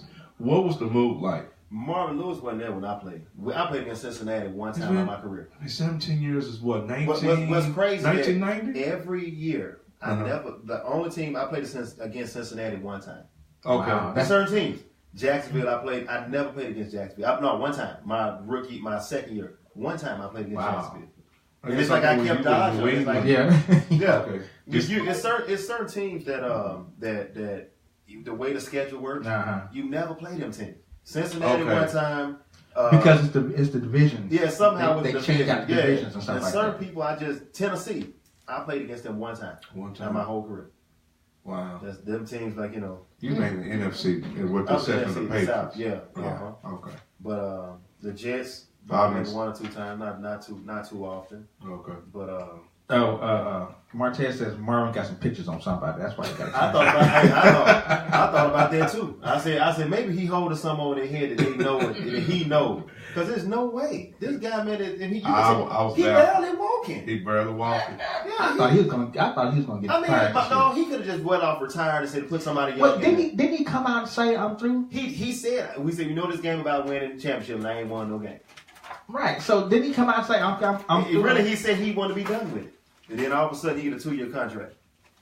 Yeah, he do got something. Something going on that we don't know. He got something. You know, but Cincinnati, just that type of team. The owner. Hey, well, you know, Carolina almost stepping down. You don't know what's going on around there. I don't think he has maybe one playoff win in his whole team. He has. He's like Andy Reid. He might have had one playoff. No, he ain't never had a playoff win. I don't think so. Just like Andy Reid ain't never had a playoff win. Man. No, yes he has. Andy Reid? Yes, he has. In Philadelphia. Yeah, okay. Come on. I'm sorry. I'm just thinking when you play against Andy Reid in the playoffs, the Chiefs you gonna always lose. You gonna always lose. It's something about it. Yeah, somehow you can have a good regular season, and you get to the playoffs with Andy Reid led teams. But you know what? And I hear what you're saying on that. But what it may be that when you get to the playoffs, you really home in and study him hard. You know, and now I can beat Alex Smith. Now I can beat you because I'm really gonna study you. You know, once you know you're in the playoffs, it starts right after that game. So Carolina people's already looking over New Orleans before that game was over, knowing okay, we're gonna go to New Orleans. Plus, once you learn you're in the playoffs. Let's say that the team that you got to play, you think you're gonna play against, you gonna watch them that Sunday. Well, you can't watch them that Sunday when Carolina was. No, I'm saying if you're not playing. Of course you're not. Yeah, you're gonna watch it. Yeah, you're gonna watch it. You're gonna see the tendencies. Okay. Yeah. This we need to, you know. So I mean, but the playoffs is a different speed, man. I tell everybody, man. Like it's one thing to be in the regular season and out of just say out of my 9-year career, I was deep in the playoffs. I would say 6 years out of my whole career. I was always in the playoffs or NFC Championship game or Super Bowl. And so during the year, when you knew you had a team that's, we're gonna be in the playoffs, you work out harder for the playoffs. It's a whole different beast, man. I mean, it's a different game because all of a sudden you playing for if we don't win, it's over.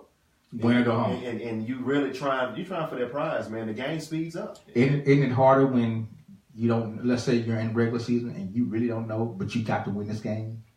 Oh, of course. You got to win this win. So your playoffs start. You could start your playoffs in November. But you notice that's how the Giants always do when they make it. I know. They start their playoff run the first part of December. But and they win and they it's like they gain momentum because they already in playoff mode. Yeah. And when the playoffs hit, even if they got a bye or they wild card, they play hard every week until they get to Super Bowl. But that's that coach though. That's the coach, man. That's the coach. And then why they got rid of him, I don't understand. Man, every year is not going to be the best. Even Jack Del Rio in Oakland, I don't really think they should have got rid of Jack. Jack just only dealt the hand he had. But I think they got rid of him because of the way the season started panning itself out. I don't think because Jack Del Rio last year he had a playoff team. He did. But I mean, you tell me 1 year you done? He just had a contract. Right. They just get man. But the Raiders are known for just giving you money. Maybe somebody got something on Jack.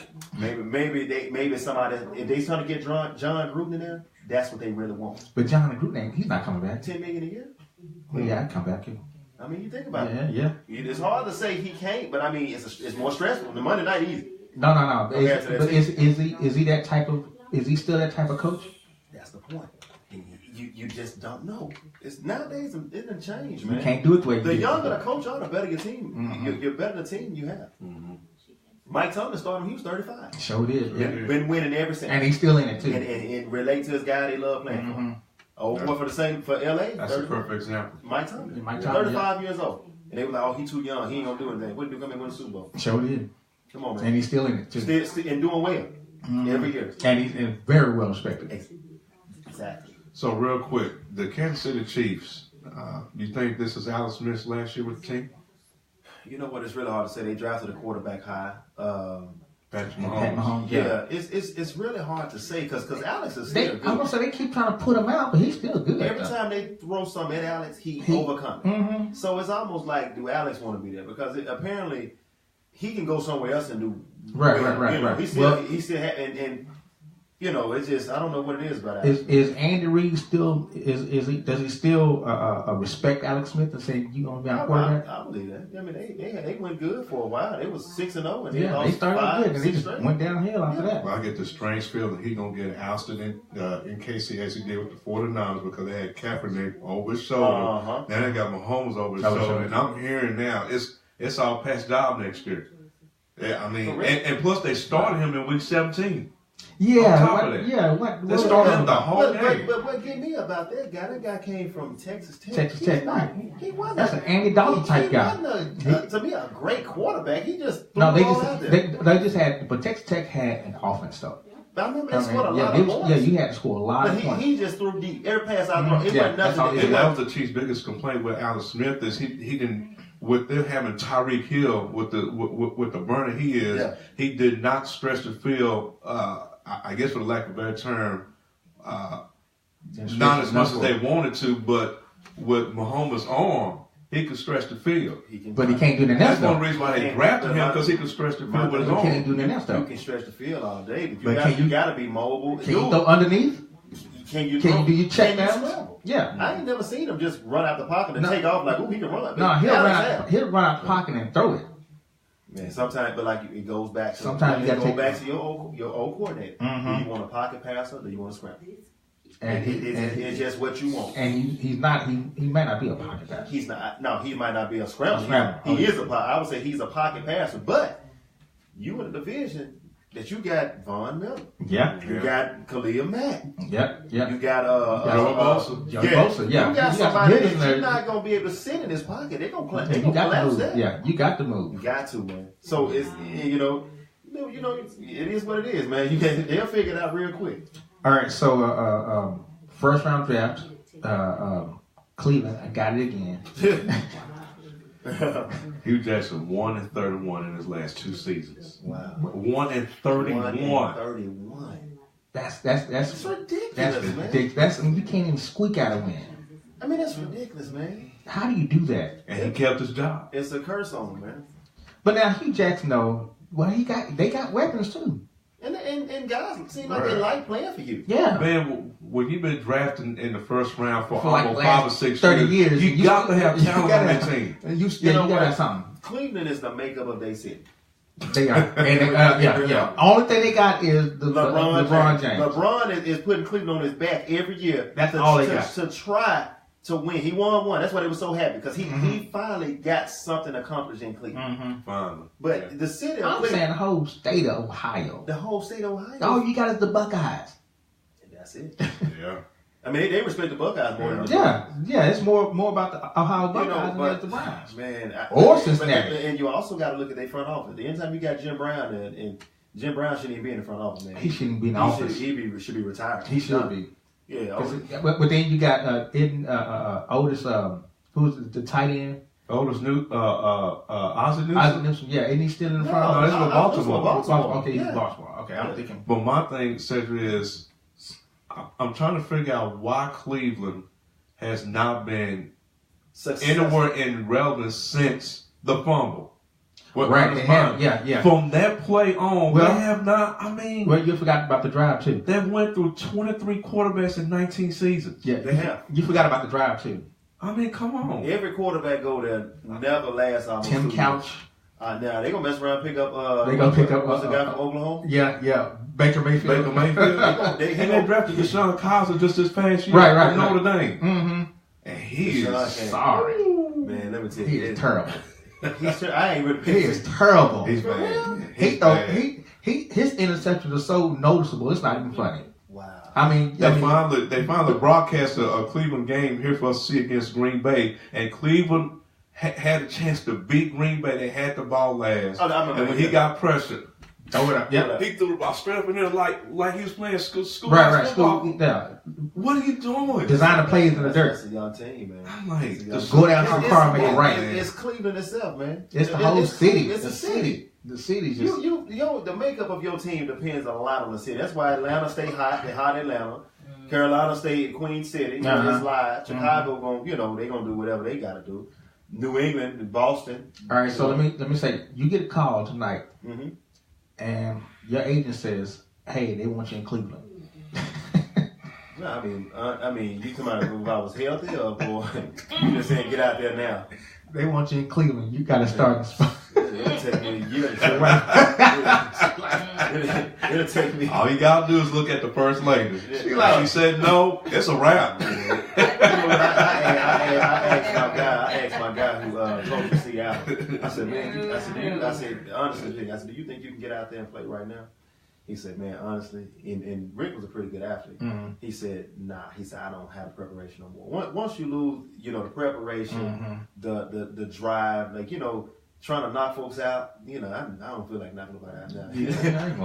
Trying to hit something like, trying to hit hard. Right. That aggression of that. Once you lose that, you can't. It's hard to pull that. It's hard to wake that beast back up inside you. That make you want to go out there and go hit somebody, knock somebody. Yeah, just hey, let's go. It's hard, man. So even if you had that, you ain't going to Cleveland, huh? Man, I hold a clipboard. I told her, I hold a clipboard. I'll tell you what you need to do, but nah, that's it. Martez says we don't need Cleveland to draft Baker Mayfield. He deserves better. Oh, you know what? But if he don't humble himself, Cleveland gonna draft. Yeah, he gonna draft. But you can't start your career in Death Valley, can you? You can't. And nobody have made it out of Cleveland and been successful. Nobody.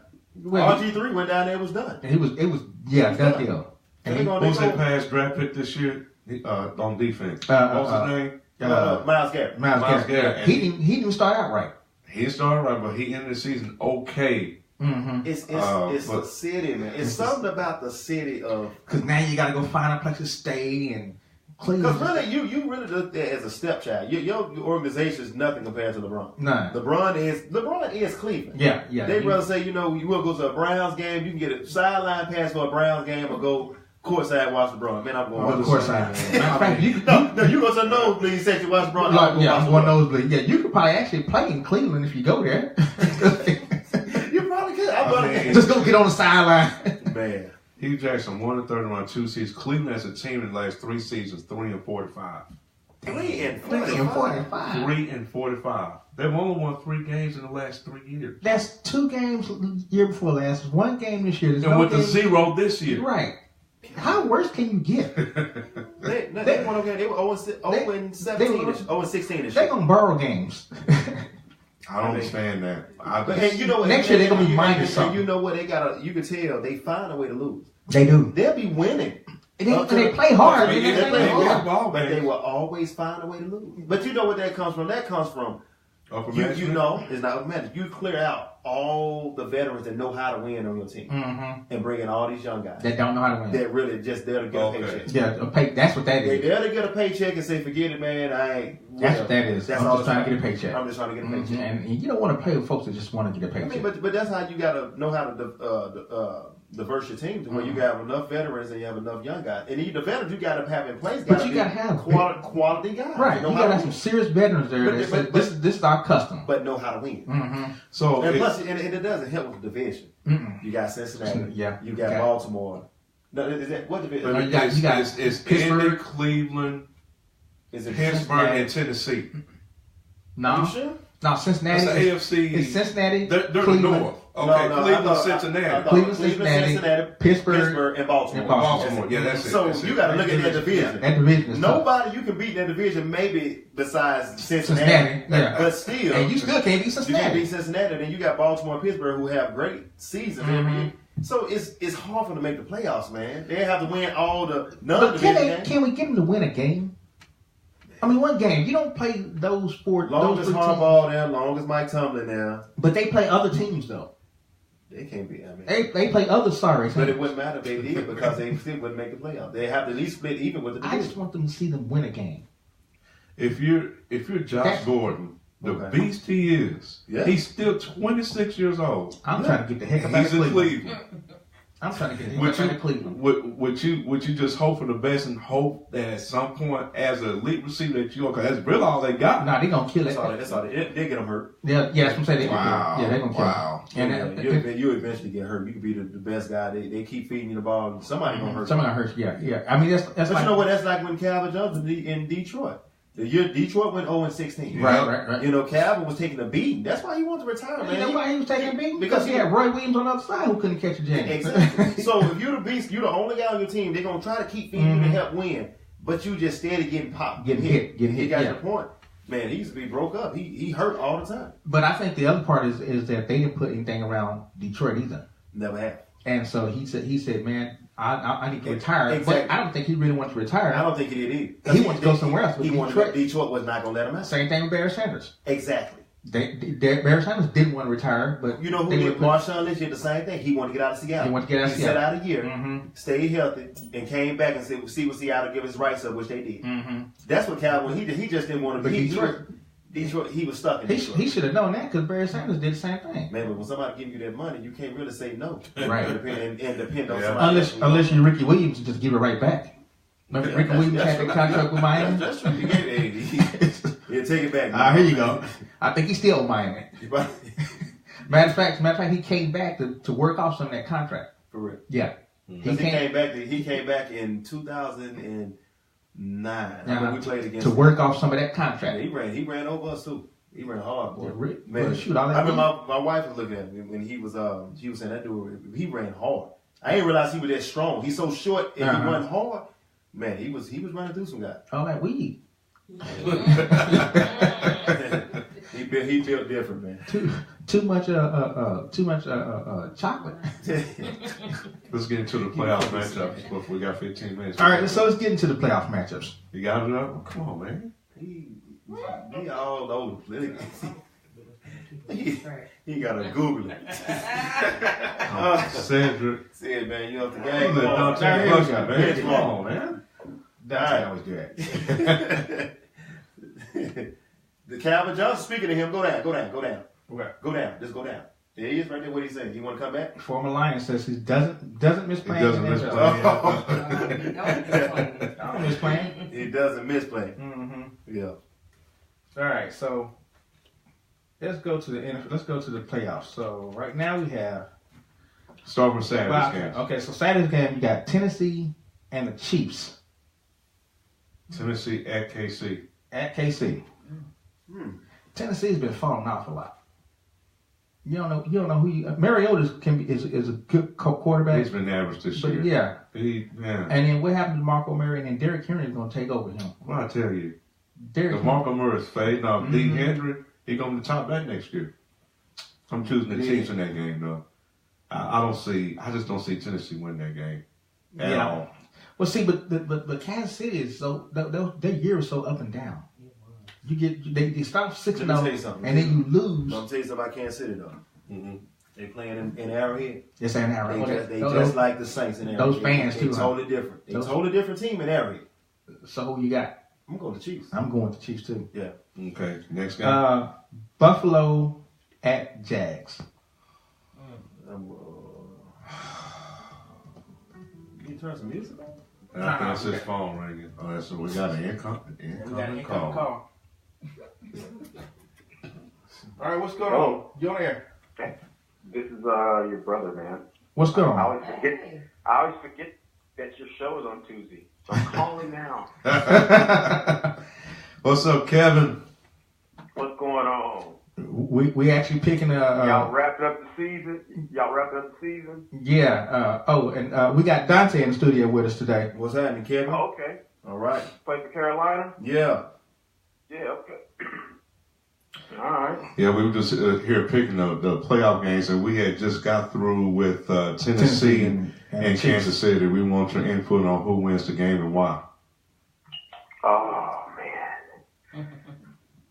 Kansas City should win, right? I mean, You would think.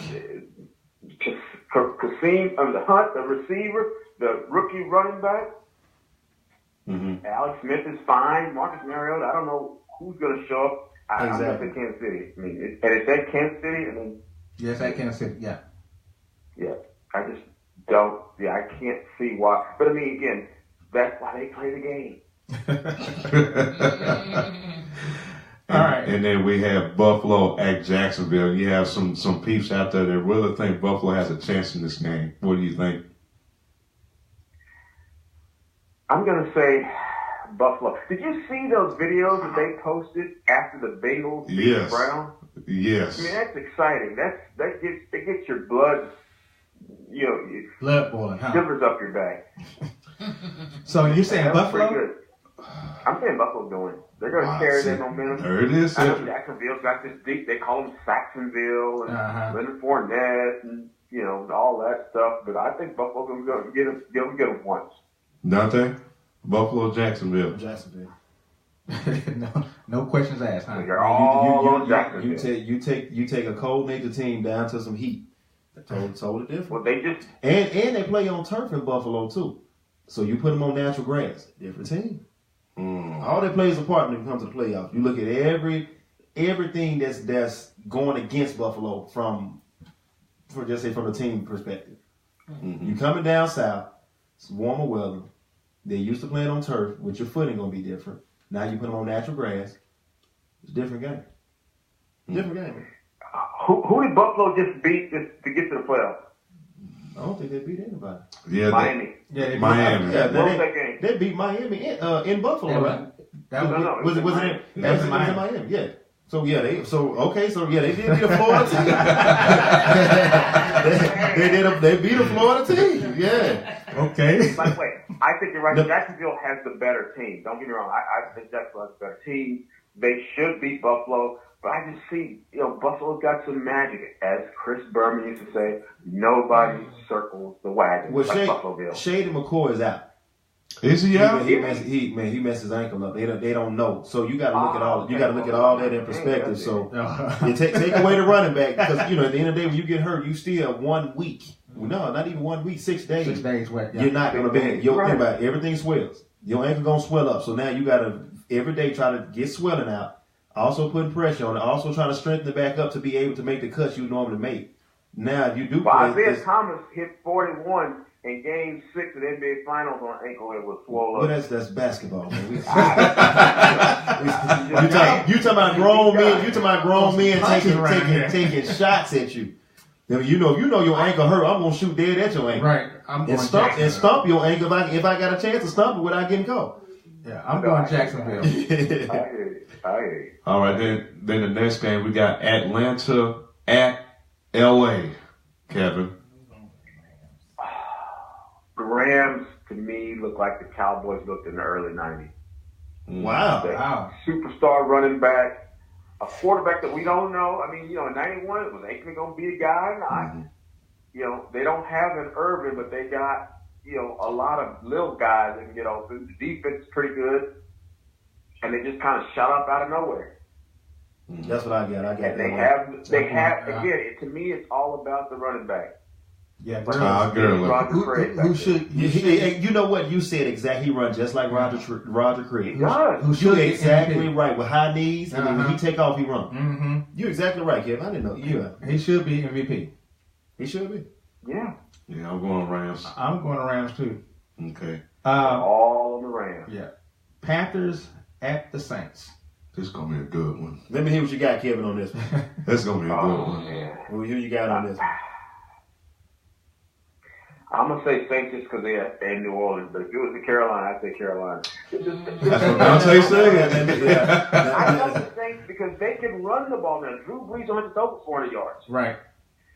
That's true. But you know what, Kim, what I was saying was, my only hope of what I'm looking at is hard to beat a team 3 times in 1 year. You're right.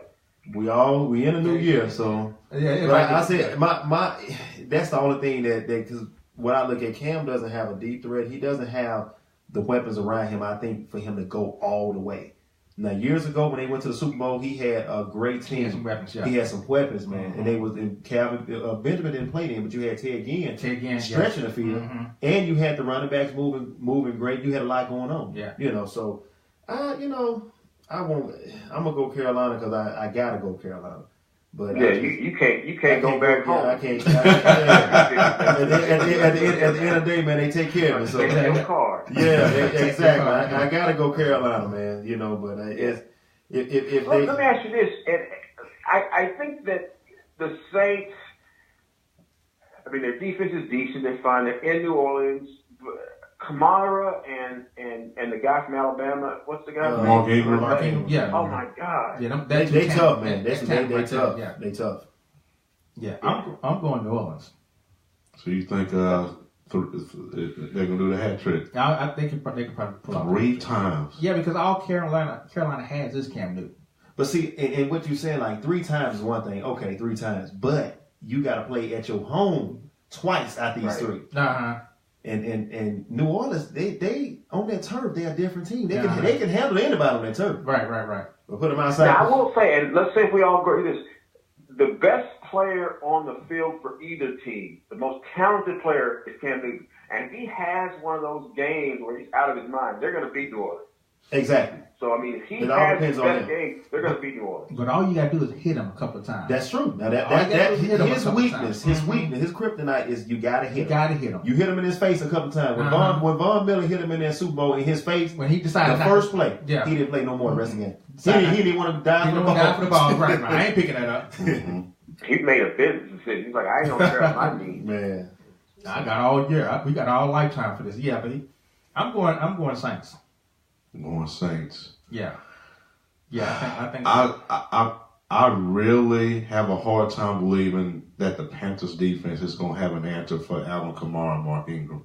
I just don't see them stopping them. I'm sorry. Even if they did have an answer for them, the Saints receivers are good. They're good. Michael Thomas. They know how to get open. Yeah. Michael Thomas. And they don't have to be shots. It's the quick intermediate routes. And Drew Brees is a damn good quarterback. Drew Brees know how to drop and he know how to come up in the pocket. It's the little routes that he beat you with. He don't actually go deep all the time, but it's 10 here, 5 here, 10 here, 7 here. Yeah. And then while you starting to try to stop the pass, that's when you got Ingram knifing in there. That's 5 or 10 yards. Mm-hmm. You know, I just don't see Carolina. McCaffrey's okay. Jonathan Stewart can run. Yeah, but you know, Jonathan Stewart ain't been the same since they got rid of D'Angelo Williams. Right. It all plays. You got to have a great. McCaffrey is the guy for the Carolina Panthers. Yeah, that's what I'm saying. McCaffrey and the tight end Greg Olsen. And they those are the kind of players that could play for New England. Exactly. Now, is Cam going to be Tom Brady or is he going to be Cam? Exactly. That's the question. Because Greg Olsen, he had a rough game against Atlanta. I mean, he's still hurt. You know, he broke his foot. Mm-hmm. He haven't been the same. He haven't been the same this year. Last game really showed on turf. Yeah. And they said, and they even the commentator said, it's a difference playing on turf than grass when you had a broken foot or something like that. And I ain't never experienced this, but it was the cuts he was making on Atlanta turf. And that turf is harder than the grass. No, the turf is it's softer than grass. Oh. Turf, you can tear ACL so quick because you it's like you running on something rubber, you running on a tire. It's so bouncy. Because Renetta walked on the Cowboys stuff before. She like, you hurt yourself. You'll fall forward on this because when you plant your foot is planted.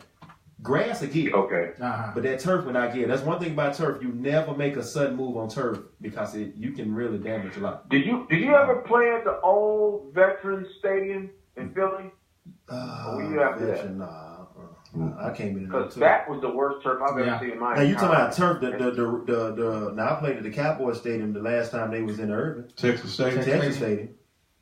Yeah, they had turf. Now that turf right there, that turf. That was horrible turf. It was hard. Honestly, I played on the Rams that year in St. Louis. They had the same time. I like that turf better than the turf they have now because your cleats never got caught in. You actually wore tennis shoes on that. Oh, that was on the flat turf. You can wear tennis shoes, but on this turf nowadays, they say it's soft. You gotta wear cleats. You gotta wear cleats, but then that's how you tear a knee or something because your cleats get caught in it. And when you make that sudden move, but when you got tennis shoes on, you like you playing on the gym floor. It's not that hard, So I actually like the old turf better. Cause when they switched over to this new stuff, I was like, man, with the little pellets and stuff. Your cleat can get caught up in that so quick, and you can tear ACL or just twist your ankle so fast. Really? Wow. Yeah. No, that's a good point. So Kevin, you got who? Carolina or the Saints? I got the Saints, man. Okay. I know that I NFL expert picking Carolina, and if they was in Carolina, I'd go with it. But I'm like, ooh. Well, off the air, he's gonna really pick his real team. Yeah. Okay, Kevin. So real quick, and I asked the guys these questions earlier. Who is the strongest team in the NFC and the strongest team in the AFC to this point? Who I think will go to the Super Bowl from both sides? See, I want to avoid that question because things change in the playoffs. But at this point, who you think is the most complete team? I should say complete team in the NFC and most complete team in the AFC. Los Angeles. Oh. So you say Los Angeles, I say Minnesota. Yeah, I was gonna say Minnesota too. If My problem with Minnesota is I don't trust Casey Keenum. Oh. I think he's going to have a hairball one day. But you know what? Yeah, I hear you saying one day, but man, if you look at what he's been doing, I wouldn't put in Bradford. I wouldn't put in Bridgewater. I would keep it the way it is because that guy. You think about it, he's an underdog. So of course he's playing his life right now. He's playing not for Minnesota. He's playing for another team. Another pay period. Yeah. He playing for somebody that's gonna pay me next year. So you think Bridgewater's gonna start next year? Bridgewater, I would say so. I mean, he Bradford. Yeah, one of those. No. Bradford's a wrap. Can't go back to Bradford. Bridgewater's gonna probably be next year. Yeah, Bridgewater. I'm saying Bridgewater. Yeah, he'll be next. Says okay, well you went there. All right. What about so I'm saying Steelers as far as Kevin said the Patriots and the Rams. Patriots and Rams. I'm saying the Steelers and Minnesota. Steelers and Minnesota. So you on that Case Keenum Kool-Aid bandwagon? Case Keenum. Yeah. Okay. Yeah. Like I said, he the underdog, man. He trying hard. And if you put anybody in that situation where they winning and they giving him just a little bit, he taking everything. Mm-hmm. Whatever it is, he don't even care about if he didn't play. He trying all he can. Right? And a guy like that, man, that's a story. Yeah. This guy not even a project to do what he's doing, but he's running. I mean, you saw him against major teams. Oh yeah. He know how to run the ball. He scramble. He does it all. But he's trying. Yeah, he's out there. You can't bring a backup up and then all of a sudden give him some success. He gonna take full advantage of it. Exactly. You know? Wow. All right. That's a good point. All right, so you've been listening to 401 Sports Talk Radio on 4Radio.net, 4RadioNetwork.com. Thanks a lot, Kevin, for calling in. Thank you, guys. Dante, thanks for coming out. Professor, we'll holler at you. Beautiful. All right, we will see y'all next week. Again, it's 401 Sports Talk Radio on 4Radio.net. We're out. See y'all.